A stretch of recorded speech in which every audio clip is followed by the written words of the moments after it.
اگلا کوشچن ہے جی کہ کیا سنی شیعہ کا نکاح درست ہے؟ اس میں میرا سوال ہے، وہ مولانا مودودی رحمہ اللہ سے نا کسی نے، اچھا مددی گل ہے، مولانا مودودی رحمہ اللہ سے کسی نے پوچھا کہ جب کئی صحابہ نے یزید کی بیعت کر لی تھی تو حسین علیہ السلام نے بیعت کیوں نہیں کی؟ ٹھیک ہے، ان کو کیا مسئلہ تھا، وہ بھی کر لیتے۔ آئے ہائے ہائے، مودودی صاحب نے اینٹی وینم دیتا، انہوں نے کہا جب حسین نے بیعت نہیں کی تھی تو باقیوں نے کیوں کر لی؟ وارث رسول تو حسین تھا۔ میں آپ سے یہ سوال پوچھتا ہوں کہ جب حسین نے بیعت نہیں کی حضور کے بچے نے، باقیوں نے کیوں کر لی؟ میرے کو تو بعد ہی پوچھو نا کہ باقیوں نے کر لی سی تے حسین نے، میں تہنوں پوچھنا جو حسین نے بیعت نہیں کی تھی باقیوں نے کیوں کر لی؟ اے پھکی جواب ہے، کیا زبردست جواب ہے۔ ٹھیک ہے جی، تو ہوں سوال تو ریپیٹ کرو، ہوں تو یاد کیا ہے سنی شیعہ کا نکاح درست ہے؟ ہاں، اس کا بھی میں پھکی والا جواب دیتا ہوں کہ سورہ المائدہ کے اندر آیا ہے کہ اہل کتاب کی جو عورتیں ہیں ان کے ساتھ مسلمان مرد شادی کر سکتے ہیں۔ اہل کتاب یہود و نصارہ شرک بھی کرتے تھے، لیکن اللہ نے ان کو بینیفٹ آف ڈاؤٹ دیا کہ یہ پیغمبروں کے ماننے والے ہیں، اور نبی علیہ السلام کے زمانے میں بھی مشرک تھے، ان کے شرک کو ایڈریس کیا گیا۔ قرآن نے کہیں یہ نہیں کہا جو شرک نہ کرتا ہو یہودی اور عیسائی اس سے کر لو، نہ، بت پرست کے ساتھ منع کیا، اور جو اہل کتاب مشرک ہے اس کے ساتھ اجازت دے دی، اور اجماع امت ہے، کسی کا بھی انکار نہیں ہے۔ تو یہودی اور عیسائی عورت کے ساتھ مسلمان مرد کی شادی ہو سکتی ہے؟ ہو سکتی ہے۔ تو میں اگلا سوال پوچھتا ہوں کسی سنی سے کہ اگر یہودی اور عیسائی کی عورت جو تمہارے نبی کو وہ کہتے ہیں کاپی رائٹس کا مقدمہ کریں گے، اس نے جھوٹا پیغمبری کا دعویٰ کیا ہے، نعوذ باللہ، جو نبی علیہ السلام کے گستاخ ہیں ان کی عورتوں کے ساتھ تو شادی ہو رہی ہے، اور نہ صرف گستاخ ہیں بلکہ ان کو نبی مانتے ہی نہیں ہیں، تو شیعہ کیا نبی علیہ السلام کو نہیں مانتے؟ محمد اور آل محمد کہتے ہیں۔ آپ تو ہر بزرگ بابے کے آگے جھکے ہوئے ہوتے ہیں، وہ تو اہل بیت سے باہر ہی نہیں جاتے ہیں، وہ کہتے ہیں محمد اور آل محمد۔ تو اگر ہم دنیا میں انٹرنیشنل عدالت میں مقدمہ پیش کریں کہ ایک عورت وہ ہے جو نبی علیہ السلام کو نعوذ باللہ جھوٹا پیغمبر مانتی ہے، نعوذ باللہ، اور وہ آپ پہ ایمان ہی نہیں لاتی ہے، اور حضرت عیسیٰ کو بھی اللہ کا بیٹا مانتی ہے، اس سے تو اسلام زیادہ دیر ہے نکاح کرنے کی، اور دوسری طرف ایک شیعہ ہے جن کے بارے میں آپ کا موقف یہ ہے کہ وہ کسی صحابہ کو انہوں نے برا بھلا کہہ دیا۔ اور مجھے مولانا اسحاق صاحب کی بات یاد آ گئی، وہ فرمایا کرتے تھے کہ جی اسلام سے نکالنے کے لیے اسی چیز کا انکار ضروری ہے جو اسلام میں آنے کے لیے اقرار کیا جاتا ہے۔ اسلام میں آنے کے لیے ابو بکر و عمر کا کلمہ پڑھایا جاتا ہے، یا عثمان و علی کا، یا نبی علیہ السلام کا۔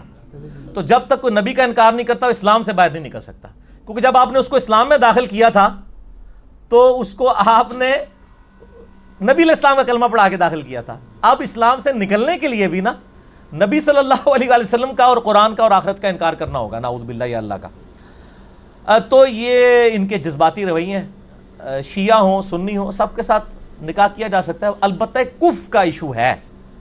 میں تو اگلی بات کرتا ہوں، میں سنیوں سے پوچھتا ہوں کیا کوئی بریلوی اپنی بچی کسی اہل حدیث یا دیوبندی کو دے گا؟ تو وہ تو شیعہ نہیں ہے، وہ تو سنیوں کے آف شوٹ ہیں۔ سر یہ سوال بدلیں سنی شیعہ کا انکاح، اس سوال کو یہ کریں کہ بریلوی کی لڑکی کا دیوبندی کے لڑکے کے ساتھ ہو سکتا ہے، تو کہیں گے نہیں، دیوبندی کی لڑکی کا بریلوی، وہ آپس ہی نہیں کرتے، تسی ایڈے بڑے فرق ہی پہنچ گئے ہو، انہوں تو یہی مت نہیں ہے، بلکہ یہ آتی اور مماتی کا نکاح نہیں ہوتا دیوبندیوں میں آپس میں۔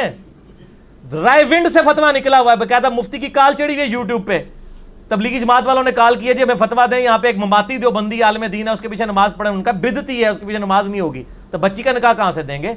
دیوبندی آپس میں نہیں ایک دوسرے سے نکاح کر سکتے میرے بھائی۔ ڈاکٹر طاہر قادری صاحب کے ماننے والوں کی بچی کا الیاس قادری صاحب کے ماننے والوں کے بچے سے نکاح نہیں ہو سکتا میرے بھائی۔ نقشبندیہ کا چشتیہ کے ساتھ نہیں ہو سکتا، وہ قوالی کے قائل ہیں، وہ قائل نہیں ہے۔ اے تسی تو بہت بڑے دور ٹر گئے ہو، کوئی بھی آپس ہی نہیں ہوتا، ٹھیک ہے نا جی۔ تو قرآن و حدیث میں جس بندے کو آپ مسلمان سمجھتے ہیں، مولویوں کے کہنے پہ نہیں، قرآن و سنت کی دلائل کی روشنی میں ہر اس بندے کے ساتھ نکاح ہو سکتا ہے۔ باقی کفر آپ دیکھیں، آپ اگر سمجھتے ہیں کہ ہم سنی ہیں، سنیوں کے ساتھ زیادہ کمفرٹیبل ہیں، تو بلکہ سنیوں کے ساتھ کیا وہ تو اپنے فرقے کے ساتھ کمفرٹیبل ہوتے ہیں۔ یہاں پہ کئی اہل حدیث مولویوں نے لیکچر ریکارڈ کرائے ہیں کہ جی اپنی بچیاں جو ہیں وہ حنفیوں کو نہ دیں، ٹھیک ہے نا۔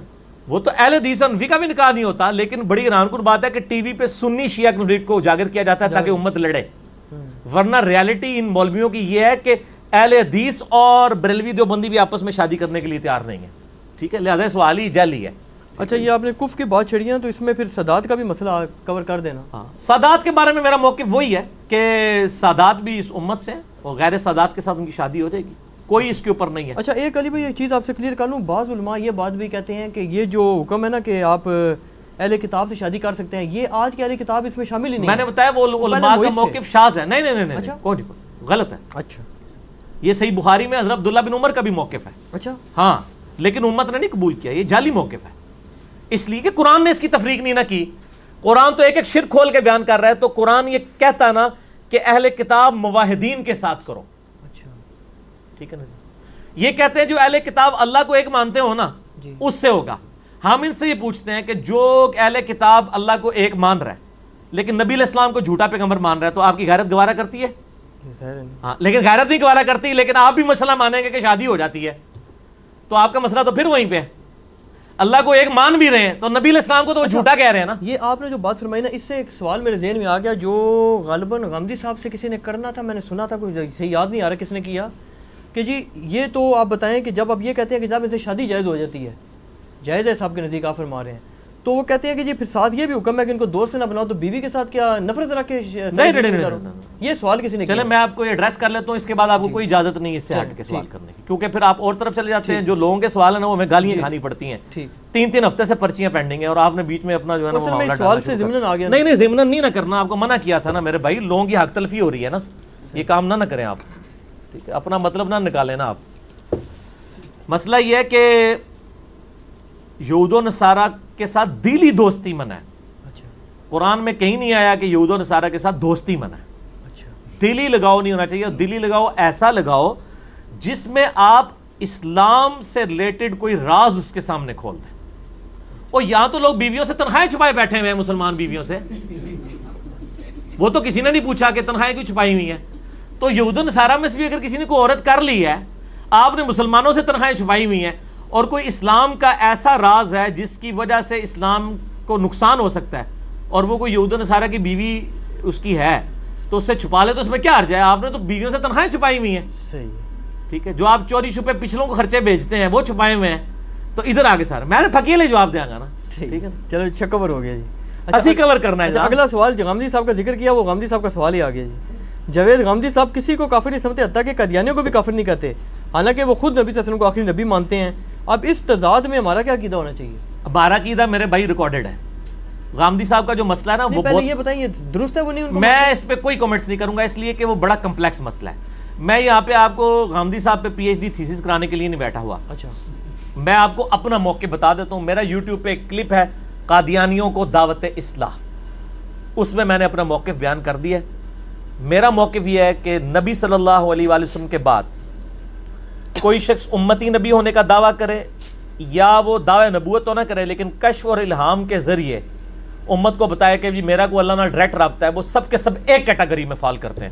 میں سب کو ختم نبوت کا ڈاکو سمجھتا ہوں, اور یہ سمجھتا ہوں کہ ان کا یہ عقیدہ ان کو اسلام سے باہر نکال دیتا ہے. ٹھیک ہے, میرا موقف ریکارڈڈ آپ دیکھ لیں, ہزاروں لوگ وہ دیکھ چکے ہیں. قادیانیوں کو دعوت اصلاح. اور باقی میں ادھر ایڈ کر لوں کہ جتنی بھی پاکستان میں تحریکیں چل رہی ہیں نا ختم نبوت کی, میں ان تحریکوں کو ختم نبوت تحریکیں سمجھتا ہی نہیں ہوں, کیونکہ اگر یہ ختم نبوت تحریکیں ہوتی تو جن جن لوگوں نے ختم نبوت پہ ڈاکہ مارا ہے ان لوگوں کے خلاف ہوتی. یہ صرف اینٹی قادیانی تحریکیں ہیں, لہٰذا یہ اپنے نام چینج کریں, اس کا نام رکھیں اینٹی قادیانیت تحریک, کیونکہ اگر ختم نبوت تحریک کی بات ہوگی تو جن جن لوگوں نے ختم نبوت پہ ڈاکہ مارا ہے اور وہ ان کا تعلق چاہے آپ کے کسی سلسلے کے ساتھ ہے, ان سب کو اسی لاٹھی سے آنکنا ہوگا. آپ یہ کہہ سکتے ہیں کہ یہ کتا روسٹ ہے, یہ بلی روسٹ ہے, لیکن ہے دونوں ہی حرام ہوں گے. ریشو پروپورشن کا فرق کر سکتے ہیں کہ قادیانی جو ہے وہ کتا روسٹ ہیں اور دوسرے بلی روسٹ ہیں, لیکن ہے دونوں ہی حرام ہیں. سیدہ فاطمہ الزہرا سلام اللہ علیہ کا جنازہ کس نے پڑھایا تھا؟ ریفرنس کے ساتھ بتائیں. ریفرنس تو بخاری میں اتنا ہی ملتا ہے, جب مولا علی ناراض ہو گئے سیدنا ابوبکر سے 6 مہینے تک, اس دوران آتا ہے کہ حضرت فاطمہ فوت ہوئیں اور انہوں نے حضرت ابوبکر کو نہیں بتایا اور سیدہ فاطمہ کو جنازہ پڑھ کے راتوں رات دفنا دیا. تو اس سے تو یہی لگتا ہے کہ حضرت علی نے خود ہی جنازہ پڑھایا ہوگا, یقیناً غسل بھی خود دیا تو جنازہ بھی خود ہی پڑھایا ہوگا. بعد میں ظاہر رضامندی ہو گئی تھی. اب مسئلہ 55B ہے حدیث کرتاس پہ, وہ ایک ڈیٹیل طلب ٹاپک ہے, میں آج اس کی ڈیٹیل میں نہیں جا سکتا, اتنا ہی رہے. کیا حضرت زینب سلام اللہ علیہ نے بدعا دی تھی کہ شیعہ قیامت تک ماتم کرتے رہیں گے, شیعہ آخر کیوں سینہ کو بھی کر رہے ہیں؟ یہ میں سنیوں سے پوچھتا ہوں کہ شیعہ کیوں سینہ کو بھی کر رہے ہیں. میرے آفس میں وہ 5-6 سنی اکٹھے ہو کے آگے, تو میں نہیں جانتا تھا کہ یہ میرے لیکچرز دیکھتے ہیں. کچھ اہل حدیث تھے, کچھ دیوبندی تھے, کچھ بریلوی تھے. وہ دوسرے آفس سے آئے کہ جی انجینئر صاحب کے ساتھ چائے پی لیں. تو انہوں نے مجھ سے یہی سوال کیا کہ یہ شیعہ کیوں پیٹ رہے ہیں اور کس کو پیٹ رہے ہیں. میں ہے تو انہوں پیٹ رہے ہیں. اچھا, ان سب نے نا ایک کہکا بلند کیا. وہ کہکا اس لیے بلند کیا کہ ان کو بات سمجھ آ گئی کہ میں کیا کہہ رہا ہوں. وہ کہنے لگے انجینئر صاحب ہم آپ کی ویڈیوز دیکھتے ہیں, ہمیں پتہ ہے. میرے بھائی, جب آپ صلی اللہ علیہ وآلہ وسلم کی وفات کے بعد حضرت حسن کو زہر دے دیا گیا, سیدنا حسین کو ان کے گھر والوں سمیت شہید کر دیا گیا, مولا علی تینوں خلفاء کے ساتھ وزیر کی حیثیت سے رہے, جب حضرت علی کی باری آئی تو لوگ تلواریں اٹھا کے ان کے اوپر چڑھ دوڑے. جب آپ اہل بیت کے ساتھ کنٹینیوس یہ معاملہ, اور پھر صلح حسن کے بعد سے لے کے 60 سال تک ممبروں پہ سب و شتم حضرت علی پہ ہوتا رہا, تو سر اس کا ریونج بھی تو سامنے آئے گا نا. ہر عمل کا ایک رد عمل ہوتا ہے. تو یہ کہنا جی وہ یزید پیٹا تھا, اس نے کالے کپڑے پہن لیے تھے, یہ تو انہوں نے آل امیہ کی بدماشیوں کو چھپانے کے لیے یہ چیزیں گھڑی ہیں. شیعہ جو پیٹ رہے ہیں, ہمارے نزدیک تو ماتم کرنا حرام ہے. میرا تو کلپ ہے ماتم کے اوپر, میں نے تقریباً 1 ملین کے قریب لوگ دیکھ چکے ہیں. ماتم کے حق میں 3 دلائل اور ان کا جواب. لیکن اس کی ریالٹی کو بھی دیکھیں. جس طرح آج آپ دیکھ رہے ہیں سیاسی لیڈروں کے گھروں کے باہر بھی تو لوگ ماتم کر رہے ہیں. ان کو سیدہ زینب نے بدوا دی ہوئی ہے.